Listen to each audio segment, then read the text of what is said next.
Narsipatnam market యార్డులో ఆధునిక వ్యవసాయ పరికరాల ప్రదర్శనకు రైతులందరూ పాల్గొనాలని స్పీకర్ అయ్యన్న పాత్రుడు కోరారు. రైతుల వ్యవసాయ అభివృద్ధిగా ఆధునిక సాంకేతిక పరిజ్ఞానాన్ని అందించేందుకు ప్రభుత్వం చేపట్టిన ప్రయత్నాలలో భాగంగా నర్సీపట్నం మార్కెట్ యార్డులో జూలై 11న ఆధునిక వ్యవసాయ పరికరాల ప్రదర్శన కార్యక్రమాన్ని ఏర్పాట్లు చేయనున్నట్లు స్పీకర్ చింతకాయల అయ్యన్న పాత్రుడు తెలిపారు. ఆదివారం మీడియాతో మాట్లాడుతూ ఈ ప్రదర్శనలో రైతులకు అవసరమైన యంత్రాల వివరణతో పాటు వాటి వినియోగం, ప్రయోజనాల గురించి సమాచారం అందించనున్నారు. రైతులు వాటిని ప్రత్యక్షంగా పరిశీలించి ప్రభుత్వం ఇచ్చే సబ్సిడీతో కొనుగోలు చేసుకునే అవకాశాన్ని పొందవచ్చని వారు పేర్కొన్నారు. రైతు సోదరులకు సోదరిమణులందరికీ కూడా నమస్కారం అండి. మన ప్రభుత్వం రైతుల కోసం చెప్పి వ్యవసాయాన్ని అభివృద్ధి చేయడం కోసం చెప్పి ఏ విధంగా ప్రయత్నం చేస్తున్నా మీరు అందరూ చూస్తున్నారు.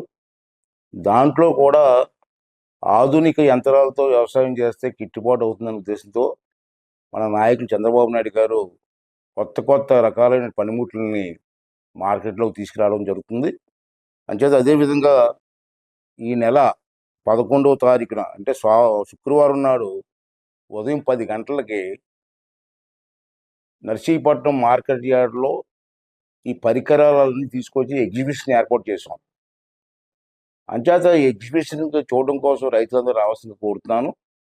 నర్సీపట్నంలో ఉన్నటువంటి 4 మండలాలు కాకుండా పక్కనే ఉన్నటువంటి కసింకోట మండలం, ఇటుపక్క ఉన్నటువంటి కోటవటల మండలం, ఇటుపక్క ఉన్నటువంటి రోలుగొండ మండలం రైతులు కూడా వచ్చి ఈ పరికరాలను చూసుకొని ఈ ఆధునికంగా వచ్చిన పరికరాలు మీకు ఉపయోగపడితే మీరు తీసుకోవడానికి అవకాశం ఉంటుంది. కాబట్టి వచ్చి చూసి మీకు నచ్చినట్టయితే మీరు తీసుకోవాలనుకుంటే మీరు వెంటనే ఆ కంపెనీ దగ్గర తీసుకోవచ్చు. దీనికి ప్రభుత్వం కూడా కొంత సబ్సిడీ కూడా ఇస్తుంది. పూర్తి అమౌంట్ మీరు కట్టుకోవాల్సిన కొంత సబ్సిడీ కూడా ప్రభుత్వం ఇస్తుంది. కాబట్టి ఈ అవకాశాన్ని మిస్ అవ్వకండి.